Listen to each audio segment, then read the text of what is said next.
धन्यवाद सभापती महोदय।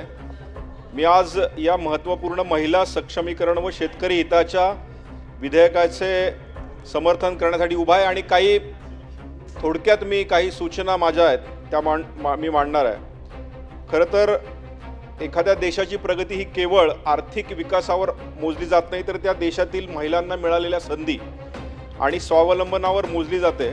माननीय पंतप्रधान श्री नरेंद्रजी मोदी यांच्या नेतृत्वाखाली महिला सक्षमीकरण, डिजिटल इंडिया, ड्रोन क्रांती, लखपती दीदी, स्वयंसहाय्यता गटाचे बळकटीकरण आणि आधुनिक शेतीला मोठे प्रोत्साहन मिळालेले आहे आणि महाराष्ट्रातही या दिशेने आणखी प्रभावी पाऊल या विधेयकाद्वारे टाकले आहे। मला असं वाटतं की महिला ज्यावेळेस पैसे कमवत असते तर ते पैसे कमवलेले ती जास्तीत जास्त पैसे कुटुंबात व शिक्षणासाठीच खर्च करते। त्यामुळे हे विधेयक महत्त्वाचं आहे। त्यामुळे मी काही सूचना महत्त्वाच्या या ठिकाणी मांडणार आहे। महिला कृषी ड्रोन पायलट अभियान राज्यातील प्रत्येक तालुक्यामध्ये महिलांना कृषी ड्रोन उड्डाण व संचालन व देखभाल याचे मोफत प्रशिक्षण याद्वारे आपल्याला देता येईल का?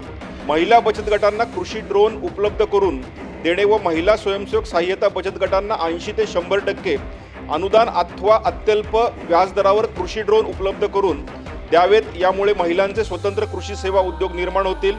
महाराष्ट्र शासन आणि केसब्रो स्पार्क या अशा ड्रोन तंत्रज्ञान विकसित करणाऱ्या ज्या संस्था आहेत त्यांचं कोलॅबोरेशन करून या ड्रोनचं प्रशिक्षण महिलांना आपल्याला देता येईल का?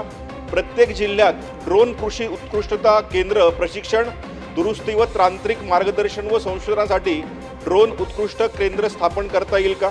महिला कृषी उद्योजकता निधी महिलांना कृषी प्रक्रिया उद्योग, अन्न प्रक्रिया, जैविक शेती व ड्रोन सेवा, कृषी स्टार्टअप व डिजिटल शेती व्यवसाय सुरू करण्यासाठी स्वतंत्र निधी आपल्याला देता येईल का? यासाठी आपण प्रयत्न केले पाहिजे।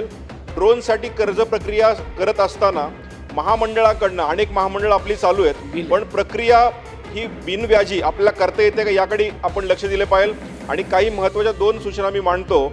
महिलांना जमिनी मालकी हक्कासाठी विशेष मोहीम राबवता येते का? विशेष कर्ज, सबसिडी व व्याज सवलत देणे असेल।